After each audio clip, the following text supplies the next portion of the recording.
I'm not sure if I had a breakthrough or not, as far as my feelings and emotions, but I need to record this.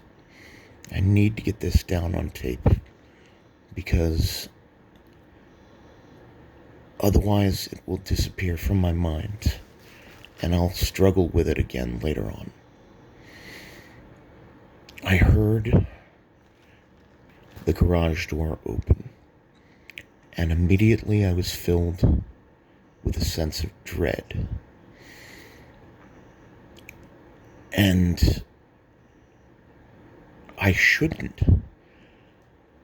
I came to the realization as I'm laying here in bed that the way I feel is similar to the helpless despair that I felt on the night and the morning when Jennifer and I lost Michaela and Mackenzie. There was nothing I could do. The girls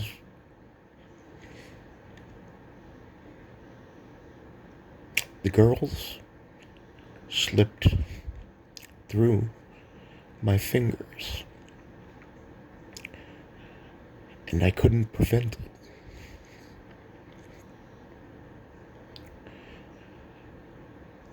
And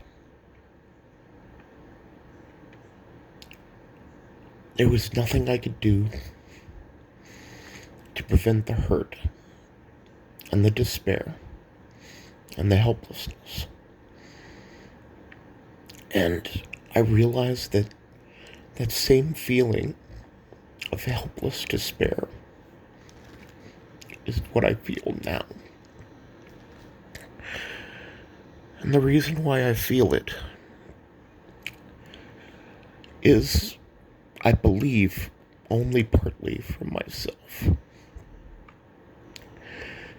I feel like the majority of it is for the kids, that I cannot shield them from the hurt that Jennifer is bringing on them. And the incident that happened last night, that I will copy and paste into the description of this video, is really the true reason why I was angry last night. I was angry because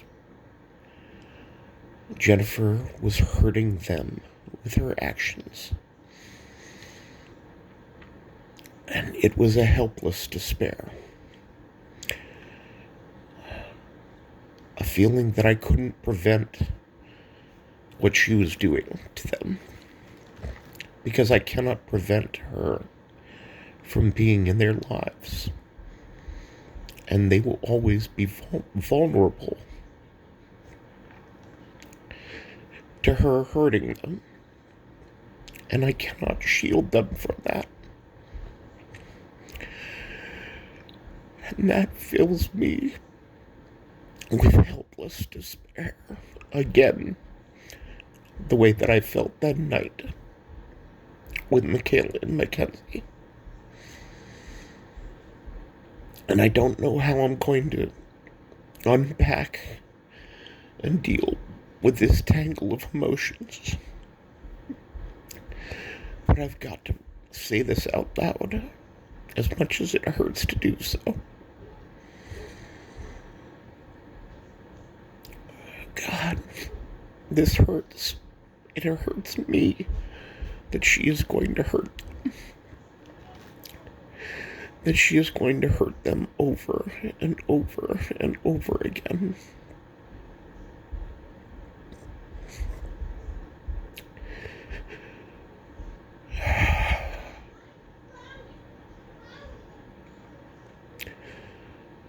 How am I going to deal with that? how am I supposed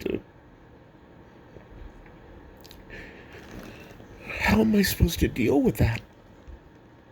I can't cut her out of their lives. That would hurt them even more. I can't shield them from the person who has been there and will be there for them. And yet says, I'm not going to abandon them. And yet the incident last night clearly shows that she doesn't realize the hurt that she's causing them. That every time she does these stupid things that are so self-centered that it hurts them and damages her relationship with them. And how do I prevent that? I don't know. I don't know that I can. And that's awful. I feel awful about that. But I had to get this on tape, and I had to say it out loud. Because if I didn't, I would just sit here and stew and think and let it all bubble up and rip me to shreds.